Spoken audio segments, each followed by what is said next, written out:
안녕하십니까. 오늘은 이 사람과 죄에 대해서 한번 살펴보기를 원합니다.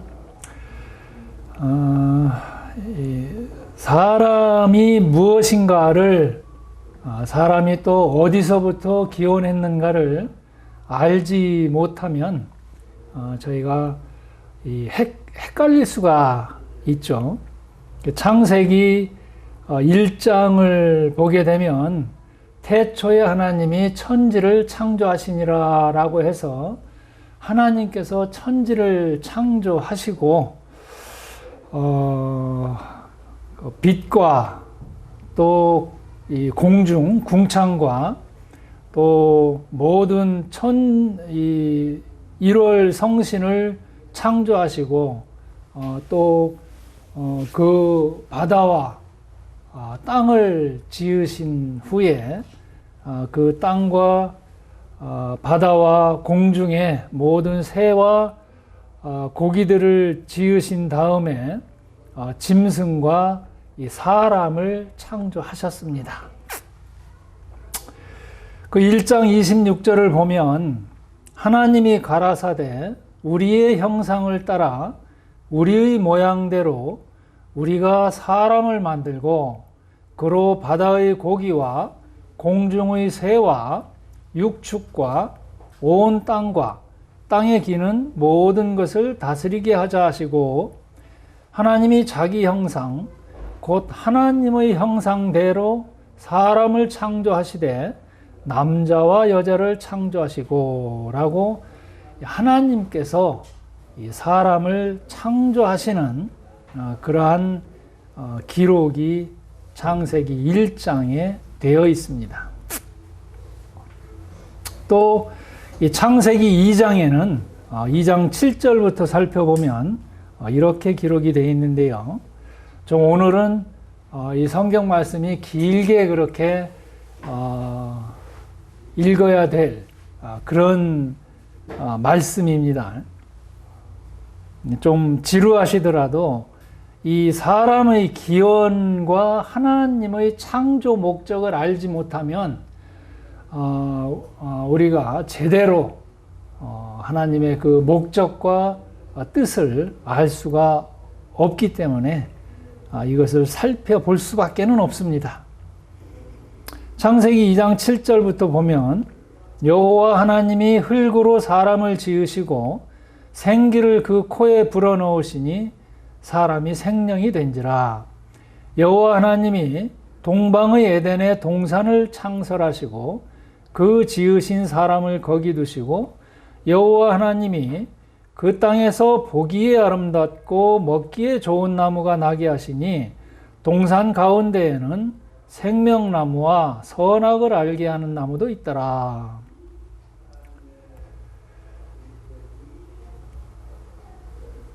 여호와 하나님이 그 사람을 이끌어 에덴 동산에 두사 그것을 다스리며 지키게 하시고 여호와 하나님이 그 사람에게 명하여 가라사대 동산 각종 나무의 실과는 내가 임으로 먹되 선악을 알게 하는 나무의 실과는 먹지 말라. 내가 먹는 날에는 정령 죽으리라 하시니라. 여호와 하나님이 가라사대 사람의 독차하는 것이 좋지 못하니 내가 그를 위하여 돕는 배필을 지으리라 하시니라.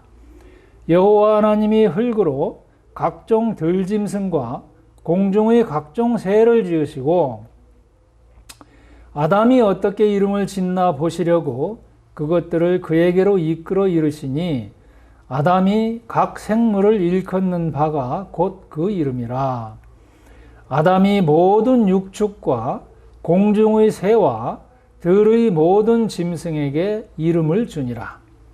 아담이 돕는 배필이 없으므로 여호와 하나님이 아담을 깊이 잠들게 하시니 잠들매 그가 그 갈빗대 하나를 취하고 살로 대신 채우시고 여호와 하나님이 아담에게서 취하신 그 갈빗대로 여자를 만드시고 그를 아담에게로 이끌어 오시니 아담이 가로되 이는 내 뼈 중의 뼈요 살 중의 살이라.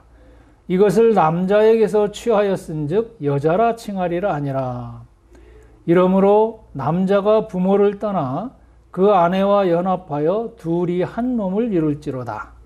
아담과 그 아내 두 사람이 벌거벗었으나 부끄러워 아니하니라. 좀 길게 읽었는데요. 저희가 이 1장과 2장의 그런 차이를 볼 수 있는데, 우선 사람의 기원에 대해서 말씀을 드리자면, 이 사람의 기원은 오직 성경에만 사람의 기원이 나옵니다. 어느 종교를 보아도 이 사람이 왜 이 땅에 있게 되었고 어떻게 시작이 되었다라는 그러한 사람의 기원에 대해서는 나오는 것이 없어요. 오직 성경만이 이 사람의 기원에 대한 기록을 하고 있습니다. 이 사람은 하나님의 형상을 따라 지어졌다라고 우리가 읽었는데요. 이 형상이라는 말은 그 어떤 존재의 그 내용을 대표하는 표시지요. 저희가 이 핸드폰을 보게 되면, 스마트폰을 보게 되면 이 아이콘이라는 게 있는데, 이 아이콘이라는 말이 곧 형상입니다. 이 스마트폰 바탕화면을 보게 되면 아이콘 하나만 가지고도 이 아이콘이 어떤 내용을 표시하고 있겠다라는 것을 우리가 알 수 있는데, 그것이 곧 형상이죠. 하나님의 대리자로서 온 세상을 하나님의 뜻에 따라서 통치하고 지키도록 만들어진 청지기 권한을 부여받은 이 형상입니다. 하나님께서 함께 하시기를 원하셨고, 하나님의 사랑과 영광을 드러내는 그러한 역할이 사람에게 부여된 그러한 임무입니다.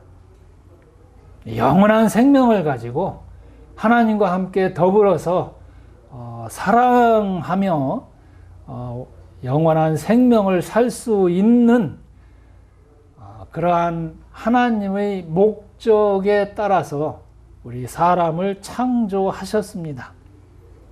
그래서 이 최종 승인자는 하나님이죠.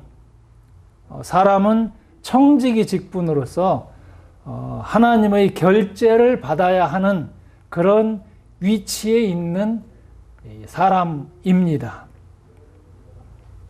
그런데 저희가 방금 살펴보았던 이 창세기 1장과 2장의 차이를 보게 되면 이 호칭이 달라요. 우선 이 1장에는 그 호칭이 하나님이라고 되어 있습니다. 하나님. 근데 2장에 들어와서는 여호와 하나님이라고, 하나님 앞에 하나님의 이름인 이 여호와라는 그 이름이 더 추가가 되게 되는데요. 이 1장에서 얘기하는 이 하나님은 이 공적인 그러한 이름이죠.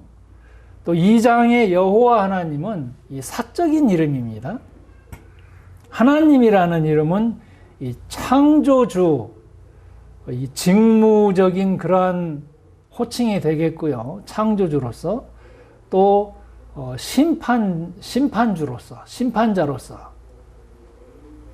근데 2장의 여호와 하나님이라는 이름은 사적이고 아주 친밀한 그런 특수 관계에서 불려지는 이러한 호칭이 되겠습니다. 그래서 1장에 하나님이라는 그 호칭은 31번이 기록이 되어 있고 2장에는 11번이 기록이 되어 있습니다. 보게 되면 1장에서는 이 사람이 살 수 있는 이 환경을 지으신 거죠. 최적의 거주 조건을 지으신 겁니다. 근데 2장에서는 자세히 살펴보게 되면 이 가족이라는 이 개념이 굉장히 초점이 맞춰져 있어요.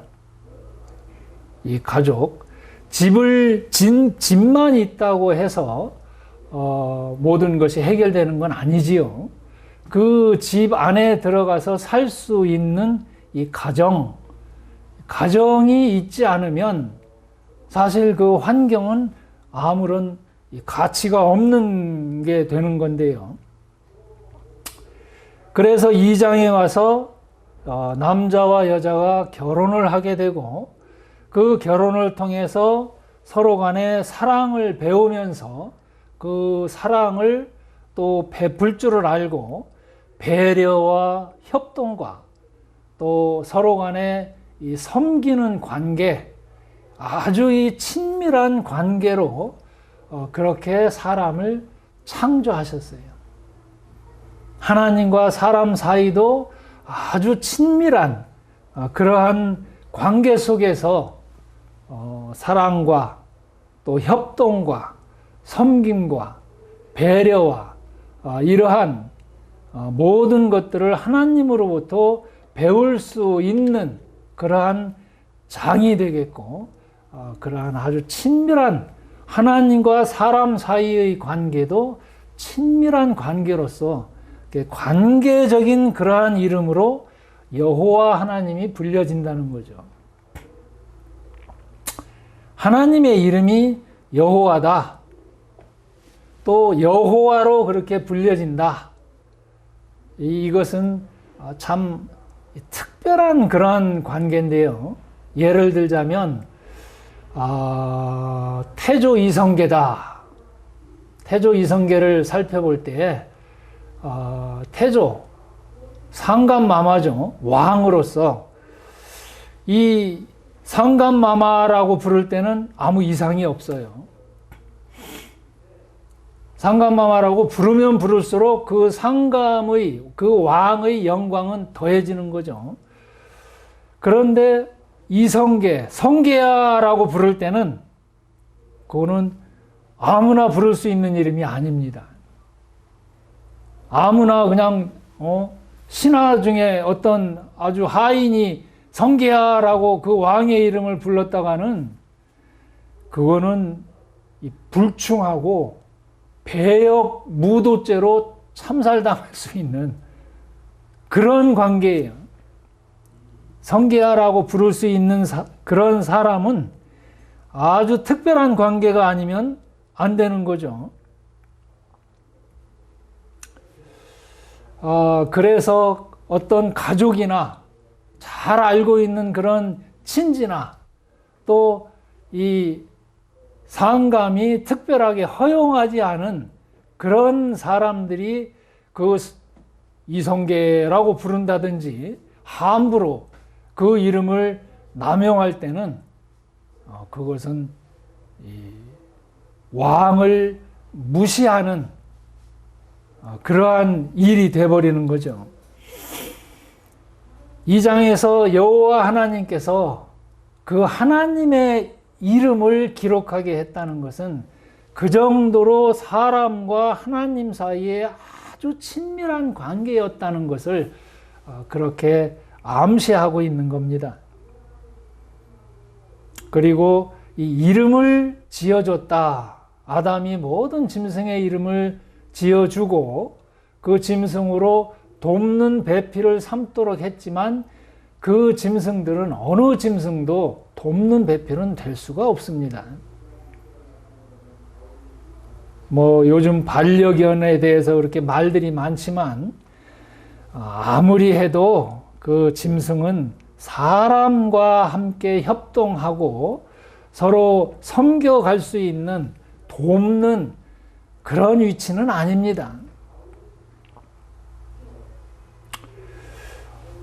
그런데 그런 좋은 아주 이 화목하고 참 친밀한 그런 관계 가운데 있었던 이 사람과 하나님과의 사이에 이 좋지 못한 일이 벌어지기 시작합니다. 창세기 3장에 그러한 일이 일어나기 시작하는데요. 좀 길기는 하지만 이 죄가 무엇인지, 왜 우리 사람이 이렇게 고생을 하고 죽을 수밖에 없는 그러한 운명이 되었는지를 이 3장을 살펴보지 않으면 우리가 알 수가 없어요. 그래서 한번 읽어보겠습니다. 3장 1절부터 보면, 여호와 하나님의 지으신 들짐승 중에 뱀이 가장 간교하더라. 뱀이 여자에게 물어 가로되, 하나님이 참으로 너희더러 동산 모든 나무의 실과를 먹지 말라 하시더냐? 이 수식어 중에 가장이라는 말이 붙을 때는 이게 참 문제가 되는 거죠. 뱀이 가장 간교하더라. 이 가장이라는 수식어가 붙다 보니까 뱀이 교만해지기 시작한 거죠. 그래서 이 사탄이 이 뱀을 이용을 합니다. 이 뱀을 이용해서 사탄이 여자에게 물었습니다. 하나님이 참으로 너희더러 동산 모든 나무의 실과를 먹지 말라고 그러시되, 여자가 뱀에게 말하되, 동산 나무의 실과를 우리가 먹을 수 있으나 동산 중앙에 있는 나무의 실과는 하나님의 말씀에 너희는 먹지도 말고 만지지도 말아라. 너희가 죽을까 하노라 하셨느니라. 이 여자는 진리에 대한 분명한 그 기준이 없어요. 하나님의 말씀은 먹지 말라, 먹으면 반드시 죽을 것이다 라고 그렇게 말씀하셨는데, 여자가 얘기하는 거는 먹지도 말고 만지지도 말아라. 굉장히 과장하고 있습니다. 너희가 죽을까 하노라 해서 그 하나님의 정해놓으신 그 기준을 낮추고 있어요. 반드시 죽을 거다 했는데 죽을지도 몰라 하고 그 기준 자체를 낮춰버렸습니다. 하나님의 기준은 높일 수도 없고 낮출 수도 없는데, 이 여자는 자기가 이무대로 그냥 높이기도 하고 지금 낮추기도 하고 그러고 있지요. 뱀이 여자에게 이르되, 너희가 결코 죽지 아니하리라. 뱀이 알았습니다. 이 여자의 흔들리는 마음, 여자가 제대로 지금 알고 있지 못하구나라는 것을 간파하고, 이 뱀이 여자에게 단도직입적으로 안 죽을 거야, 결코 안 죽는다 라고 여자의 마음을 아주 흔들어 버려 놨습니다. 5절에 보면, 너희가 그것을 먹는 날에는 너희 눈이 밝아서 하나님과 같이 되어 선악을 알 줄을 하나님이 아십니다. 너희 눈이 밝게 된다. 이것은 볼 수 있는 기준을 볼 수 있게 된다. 이런 얘기죠. 선악을 너희도 볼 수 있게 된다. 여자가 그 나무를 본즉 먹음직도 하고 보암직도 하고 지혜롭게 할 만큼 탐스럽기도 한 나무인지라. 여자가 그 실과를 따먹고 자기와 함께 한 남편에게도 주매 그도 먹은지라. 그 선악과를 보니까 참 먹음직스럽도록 탐스럽기도 했고, 보암직스럽도록 탐스럽기도 했고, 지혜롭게 할 만큼 탐스럽기도 했어요. 욕심이 난 거죠. 또 하나님과 같이 될 것이다 라는 말을 듣고 그 하나님의 위치를 탐내기 시작한 겁니다.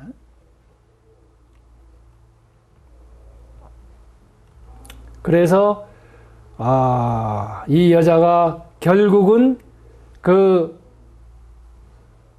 선악과를 따먹고 자기와 함께한 남편에게도 주매 그도 먹은지라. 남편도 동조했습니다. 이에 그들의 눈이 밝아 자기들의 몸이 벗은 줄을 알고 무화과 나무 잎을 엮어 치마를 하였더라. 눈이 밝았다. 선악을 구분할 줄 알게 됐다는 얘기예요. 자기 이무대로. 그래서 무화과 나무 잎을 벗은 줄을 알고 수치를 느낀 거죠. 수치를 느끼고 무화과 나무 잎을 엮어서 치마를 하였다. 그 무화과 나무 잎을 엮어서 치마를 했다 해본들 그것이 얼마나 오래 가겠습니까? 햇빛이 나면 그냥 말라 비틀어질 것이고 오래 가지 못하는 그때그때 변하는 그러한 이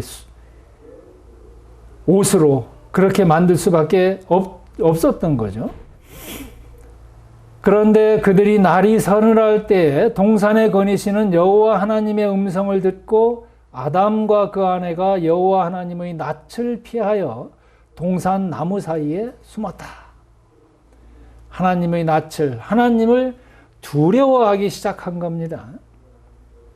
이 죄는 반드시 심판을 받게 된다. 하나님은 이 창조주이실 뿐만 아니라 심판자이시기도 하죠.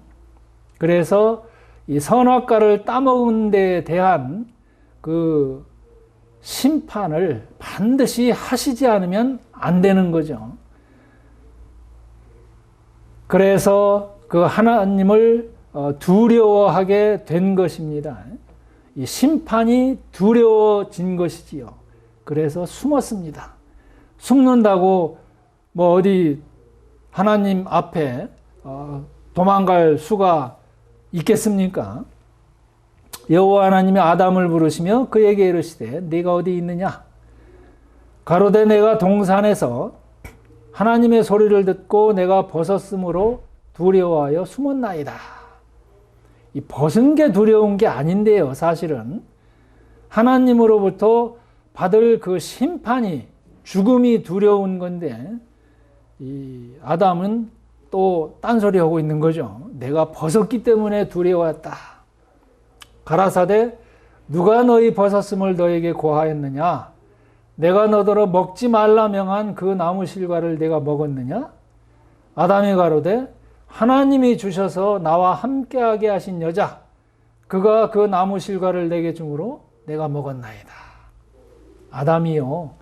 그 창세기 3장 12절에 보면은 하나님이 주셔서 나와 함께하게 하신 여자 자기가 지금 심판을 하고 있습니다.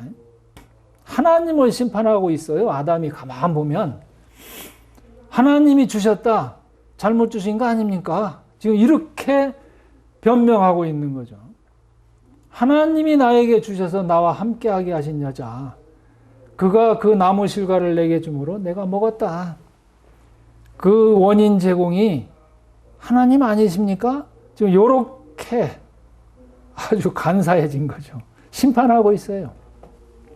13절에도 여호와 하나님이 여자에게 이르시되 내가 어찌하여 이렇게 하였느냐?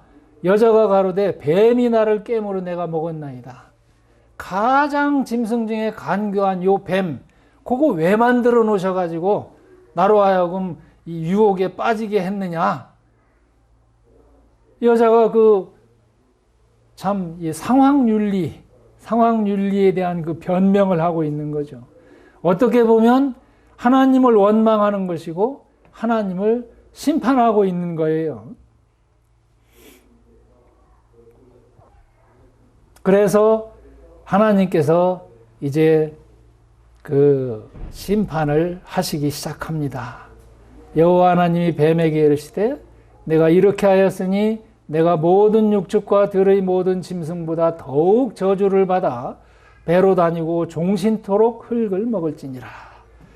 가장 간교했던 이 뱀이 이제 가장 저주를 받는 그런 존재가 되었고 15절에 보면 내가 너로 여자와 원수가 되게 하고 너의 후손도 여자의 후손과 원수가 되게 하리니 여자의 후손은 내 머리를 상하게 할 것이요 너는 그의 발꿈치를 상하게 할 것이니라 하시고 서로 이제 원수지간이 되었어요. 처음에는 아주 간교한 그런 유혹으로 사이가 좋았었는데 이제는 원수가 되었습니다. 여자의 후손과 원수가 되게 하리라. 여자의 후손이 누굽니까? 저희가 잘 알다시피 동정녀 마리아에게서 나신 그 그리스도지요. 이때부터 이 하나님께서는 그리스도에 대한 그 약속을 암시하고 계신 겁니다. 여자의 후손과 뱀의 후손이 원수가 되도록. 그래서 이 사람의 원수를 갚아주시는 그러한 분으로서 이 그리스도를 약속하고 계신 겁니다. 또 여자에게 이르시되 내가 너에게 잉태하는 고통을 크게 더하리니 네가 수고하고 자식을 낳을 것이며 너는 남편을 사모하고 남편은 너를 다스릴 것이니라 하시고, 이 출산의 수고, 이 생명을 낳는 것이 얼마나 힘든 것인가를 알 수 있도록 그 여자에게 이러한 수고를 하게 하셨습니다. 그리고 남편을 사모하도록, 그 돕는 위치를 잘못 사용을 해서 오히려 남편을 파멸로 이끌었기 때문에 이제 어떻게 남편을 돕는 그러한 위치를 다시 찾을 것인가를 생각하면서 살도록 그 남편을 사모하고 남편은 너를 다스릴 것이니라 라는 그러한 출산의 고통과 더불어서 그 위치를 다시 찾을 수 있도록 그렇게 하셨습니다. 아담에게는 이르시되 내가 내 아내의 말을 듣고, 아내의 말을 들었죠. 하나님은 먹지 말라고 하셨는데 하나님의 말보다 그 아내의 말을 더 중하게 여기고 나무 실과를 먹었은즉 땅은 너로 인하여 저주를 받고 너는 종신토록 수고하여야 그 소산을 먹으리라. 이래서 남편은 그 가정을 이루기 위해서 그 깨어진 가정, 그 가정을 이루어 가기 위해서 수고하지 않으면 안 되도록 그러한 이 저주를 내리신 것이지요. 땅이 너에게 가시덤불과 엉겅퀴를 낼 것이라. 너희 먹을 것은 밭의 채소인즉. 엉겅퀴나 가시덤불은 이 다른 열매를 못 나도록 힘들도록 땅의 소산을 얻기에 힘들도록 하는 그러한 식물들이지요. 내가 얼굴에 땀이 흘러야 식물을 먹을 것이지요. 먹을 것을 구할 수 있고 필경은 흙으로 돌아가리니 그 속에서 내가 취함을 입었음이라. 너는 흙이니 흙으로 돌아갈 것이니라 하시니라. 그래서 이렇게 하나님께서 하나님의 계획과 하나님의 뜻과 하나님의 사랑을 저버린 사람들을 향해서 심판을 하셨습니다. 그래서 우리는 이제 죽을 수밖에 없는 그런 운명이 된 것이죠. 그리고 항상 이 신락원을 찾지 않으면 안 되는 그러한 운명이 되었고, 우리의 이 얼굴에 이마에 땀이 흐르지 않으면 안 되는 그러한 운명이 되었습니다. 21절을 보면 여호와 하나님이 아담과 그 아내를 위하여 가죽옷을 지어 입히시니라. 무화과 나무 잎으로 치마를 해서 입었는데 하나님께서 이 가죽옷을 지어 입히셨습니다. 이 가죽옷은 변함이 없는 것이지요. 근데 이 하나님께서 이 가죽옷을 지어 입히시기 위해서 그 참 보시기에 좋았던 그 짐승 중에 하나를 죽이지 않으면 안 되었었던 거죠. 이 아주 좋았던 그 낙원의 이 사람을 위해서 가죽옷을 지어 입히시기 위해서 피비린내를 뿌리지 않으면 안 되셨던 그 하나님 스스로가 이 살해를 한 것이지요. 사람의 수치를 가려주기 위해서 하나님이 그렇게 피비린내를 뿌리지 않으면 안 되었습니다. 참 슬픈 일이지요. 여호와 하나님이 가라사대 보라 이 사람이 선악을 아는 일에 우리 중 하나같이 되었으니 그가 그 손을 들어 생명나무 실과도 따먹고 영생할까 하노라 하시고 여호와 하나님이 에덴 동산에서 그 사람을 내어보내어 그의 근본된 토지를 갈게 하시니라. 그래서 추방이 되었습니다. 에덴 동산으로부터 추방이 되어서 이 세상 참 이 오염된 이 세상에서 태어나서 이 오염된 세상의 가치관을 가지고 이 오염된 세상이 끝나는 그러한 지옥으로 갈 수밖에 없는 그러한 운명이 되고 말았습니다. 24절을 보면 이같이 하나님이 그 사람을 쫓아내시고 에덴 동산 동편의 그룹들과 두루 도는 화영검을 두어 생명나무의 길을 지키게 하시니라. 그래서 이제 하나님의 허락이 없으면 이 생명나무는 사람이 먹을 수가 없도록 그렇게 해놓으셨습니다. 이 죽음의 굴레에서 헤어날 수 없는 그러한 사람이 된 거죠. 이렇게 해서 죄가 세상에 침입을 했습니다. 사탄의 저주를 받은 뱀이 여자를 유혹함으로 이 죄는 시작이 되었고요. 가정의 질서가 깨어져 버렸고요. 하나님과 사람 사이의 신뢰가 무너져 버렸고 또 사람과 사람 사이의 신뢰도 무너져 버리고 말았습니다. 그래서 이 사람은 자기 중심적으로 변하게 되었고 이것은 곧 하나님에 대한 대적과 반역이죠. 불충, 대형무도한 그러한 죄를 지은 거죠. 그리고 이 하나님의 선악과를 상징하는 이 공의, 하나님의 공의는 파괴되고 말았습니다. 모든 것이 다 깨어져 버리고 이 죄의 침입으로 인해서 그러한 결과가 된 것이죠. 이 죄의 결과로 인해서 하나님과 분리가 되었습니다. 에덴 동산에서 추방되어서 격리가 되었고요. 이제는 사람은 자기의 힘과 자기의 지혜와 자기의 노력으로 살아야만 되는 그러한 존재, 약한 존재가 되고 말았고, 그리고 죽음이 피해갈 수 없는, 또 죽음 후에 이 심판을 피할 수 없는 우리들이 되었습니다. 이거를 어떻게 해결할 것인가? 이 하나님과의 관계가 회복되지 않으면 안 됩니다. 여호와라는 그 이름을 부를 수 있는 이 개인적인 이 관계가 회복되지 않으면 안 됩니다. 이 원수 관계에서 화목 관계로 돌아서지 않으면 안 되는데요.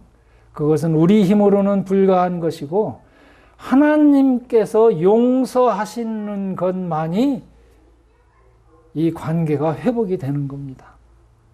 하나님의 공의를 만족해야 되고, 회개라는 것은 이 하나님의 뜻, 내 뜻을 버리고 내 생각을 버리고 하나님의 뜻에 동의해서 하나님께 돌아가는 것, 이것이 회개죠.